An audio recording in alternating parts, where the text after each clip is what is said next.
ये बात बिल्कुल सही है। जब किसी व्यक्ति के पास अचानक से बहुत सारे दौलत आ जाते हैं तो उसके कई सारे सपने भी हो जाते हैं और फिर वो व्यक्ति अपने सपने को पूरा करने के लिए किसी भी हद तक कदम उठाने के लिए तैयार रहता है। जब तक उसको कुछ समझ आता है तब तक काफ़ी देर हो चुकी होती है। कारण से न जाने कई लोगों की ज़िंदगियाँ एक साथ बर्बाद हो जाती है। आज जो आपको हम बताने वाले हैं ठीक इसमें भी कुछ ऐसा ही होता है। नमस्कार, मेरा नाम जितेंद्र कुमार, आप देख रहे हैं स्टडी से फर्दर। वीडियो अच्छा लगे तो सब्सक्राइब और लाइक जरूर कीजिएगा।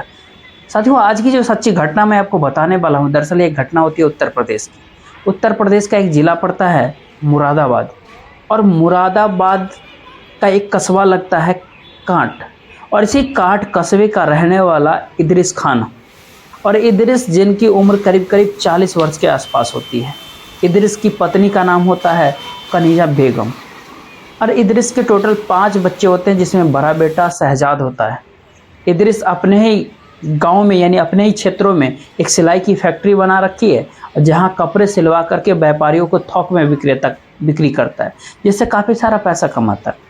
बात आपसे हम कर रहे हैं 11 जनवरी 2018 की। दरअसल इदरिस अपने व्यापारियों से पैसा लेने के लिए प्रतापगढ़ और सुल्तानपुर जाता है। 2 दिन का समय बीत जाता है, लग जाता है, लेकिन इदरिस वापस घर नहीं लौटता है। इसीलिए इदरिस की पत्नी कनीजा अपने पति के नंबर पर कॉल करती है, लेकिन अब इदरिस का नंबर स्विच ऑफ बताने लगता है।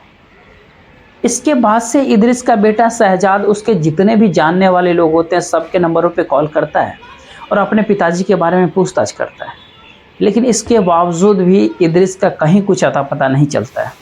जब शहजाद को ये बात पता चलता है कि उसके पिताजी प्रतापगढ़ और सुल्तानपुर में व्यापारियों से पैसा लेने के लिए गए थे, क्योंकि व्यापारी जितने भी होते हैं सबका रिकॉर्ड फैक्ट्री के भीतर होता है। शहजाद फैक्ट्री के भीतर जाता है, प्रतापगढ़ और सुल्तानपुर वाले जो भी व्यापारी होते हैं सारे के फ़ोन नंबर लेकर के दोनों जगह कॉल करता है और अपने पिताजी के बारे में उससे पूछताछ करता है।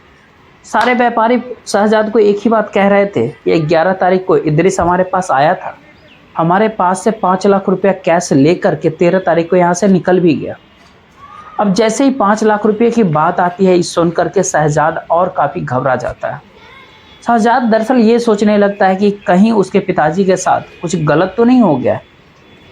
अब इसीलिए शहजाद अपने मम्मी के साथ नज़दीकी पुलिस स्टेशन पहुंचता है और अपने पिताजी का गुमशुदगी का रिपोर्ट दर्ज करवा देता है। पुलिस जब गुमशुदगी का रिपोर्ट दर्ज कर लेती है, उसके बाद से इदरिस खान की हर जगह पे तलाश करना शुरू करती है। पुलिस जब अपनी तमाम कोशिशें कर लेती है, इदरिस का जब कहीं कुछ भी उससे पुलिस को हाथ नहीं लगता, पुलिस अब इदरिस के मोबाइल नंबर का आखिरी लोकेशन निकलवाती है, साथ ही साथ उसके मोबाइल नंबर का कॉल डिटेल्स भी निकलवाती है। उसके मोबाइल का जब आखिरी लोकेशन चेक करती है तो इदरिस के मोबाइल का आखिरी लोकेशन 13 जनवरी को अमरोहा जिला के अंतर्गत रामपुर कला गाँव का दिखाता है।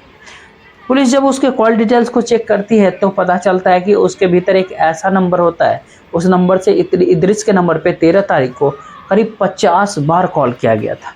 पुलिस जब उस नंबर का डिटेल्स निकलवाती है तो पता चलता है कि वो नंबर किसी फरीदा बेगम के नाम पे रजिस्टर्ड होता है, और ये फरीदा बेगम कोई और नहीं बल्कि इदरिस के ही पड़ोस के रहने वाली होती है। अब फरीदा के पति का नाम होता है आरिफ, जो साइकिल मैकेनिक का काम करता है, यानी साइकिल बनाता है। और पुलिस को जैसे इस तरह की बातें खबरें मिलती है, पुलिस तुरंत ही फरीदा को अपने कस्टडी में लेकर के थाने पहुंच जाती है। फिर फरीदा से इदरिस के बारे में पूछताछ करती है।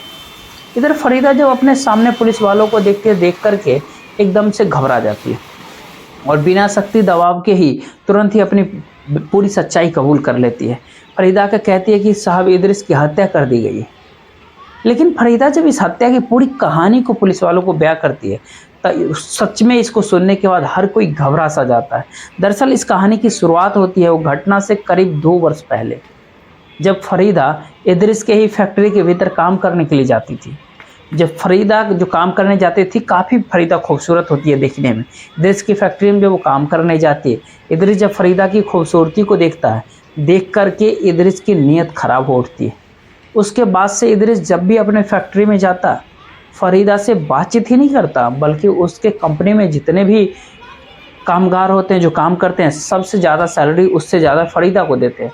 फरीदा के काफ़ी आवभगत भी करता है, जिसको देख करके फरीदा को भी समझने में बिल्कुल भी देर नहीं लगता कि इदरिस उसे पसंद करने लगा।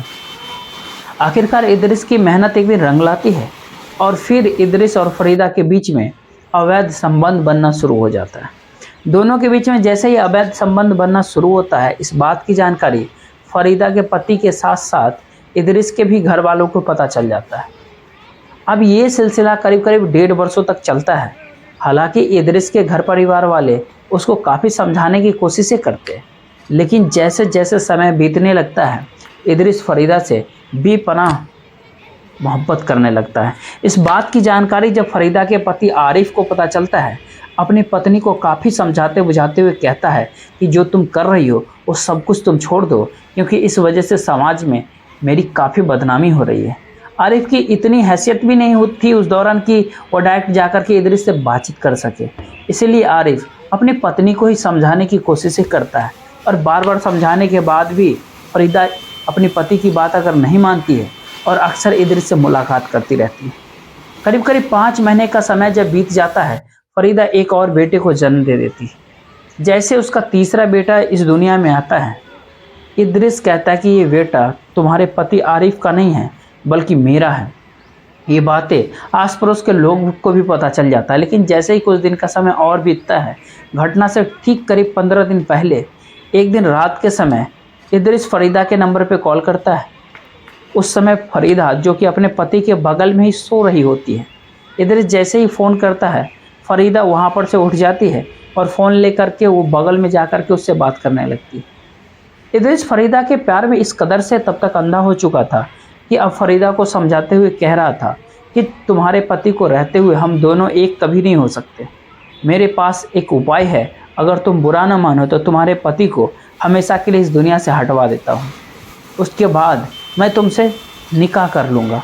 आरिफ को जब इस दुनिया से हटाने की बात जब कहता है, फरीदा उसे समझाते हुए कहती है कि तुमको इस तरह की कदम उठाने की कोई भी ज़रूरत नहीं है, बल्कि हम दोनों के बीच में जैसा रिश्ता चल रहा है ठीक वैसा ही चलने दो।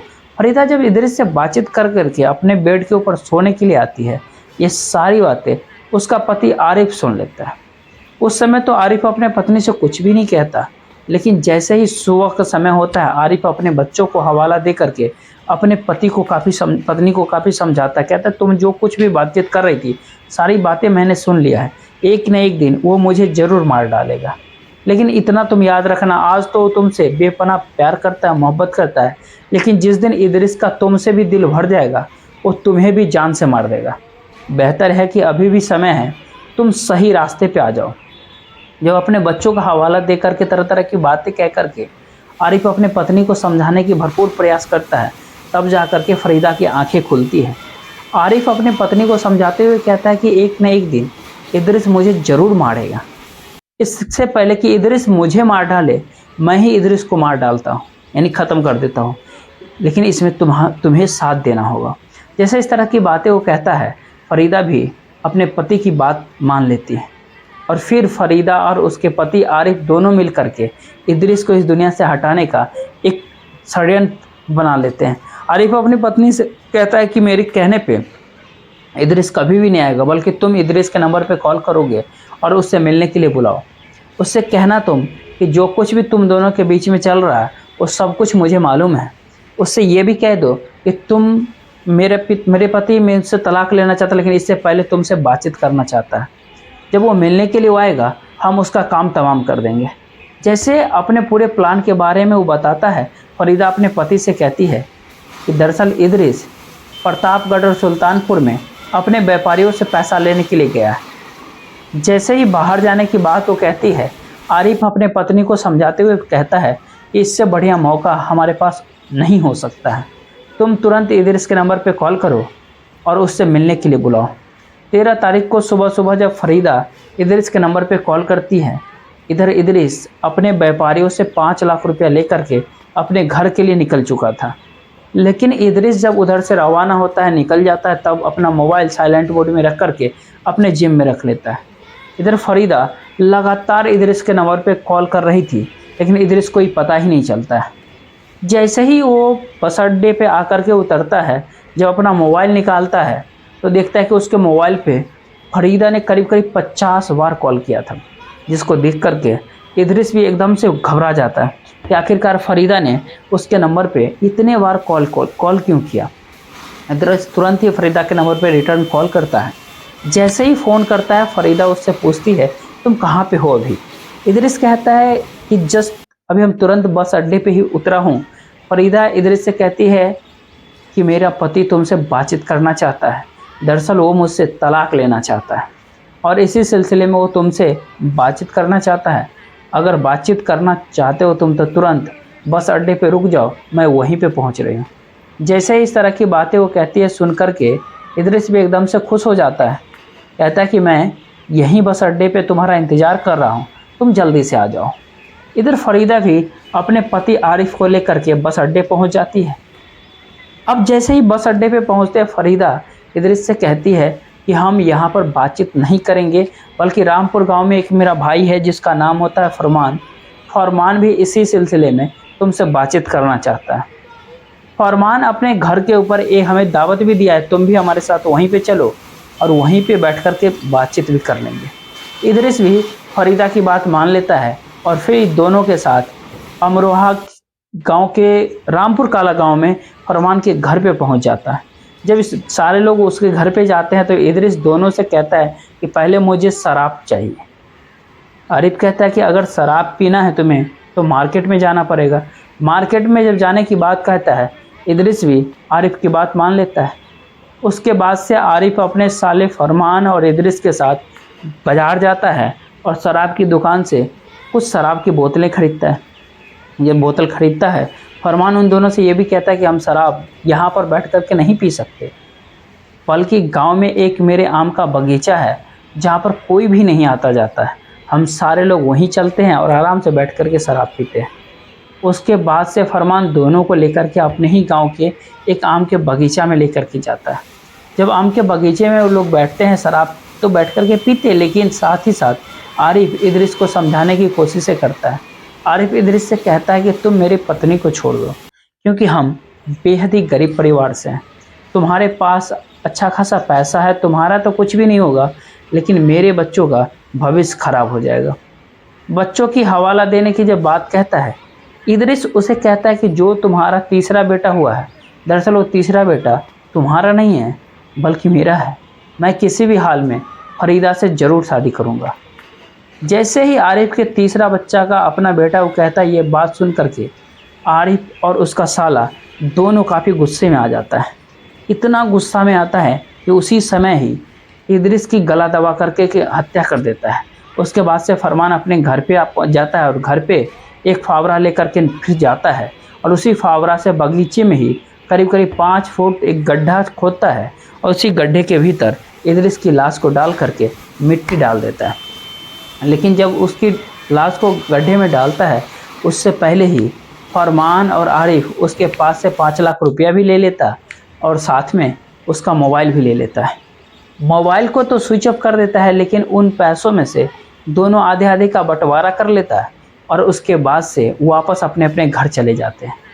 वाकई में जब फरीदा ये सारी बातें पुलिस वालों को बताती है, पुलिस फरीदा के कहने पे उसके पति और भाई को भी कब्जे में लेकर आती है और इन तीनों को कहे हुए जगहों पे पुलिस अपने दलबल के साथ वहां पहुंचती है और जाकर के वहां से गड्ढा खुदवाती है।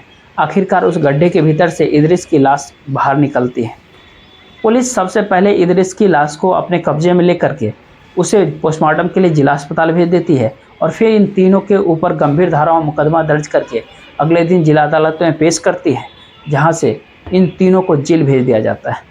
दोस्तों, इस कहानी को सुनाने का उद्देश्य आपको परेशान करना नहीं था, आपका दिल दुखाना नहीं था, बल्कि आपको जागरूक करना था, आपको सचेत करना था। वैसे आप क्या सोचते हैं इस घटना के बारे में? अपनी राय कमेंट में ज़रूर लिखिएगा। जय हिंद, जय भारत।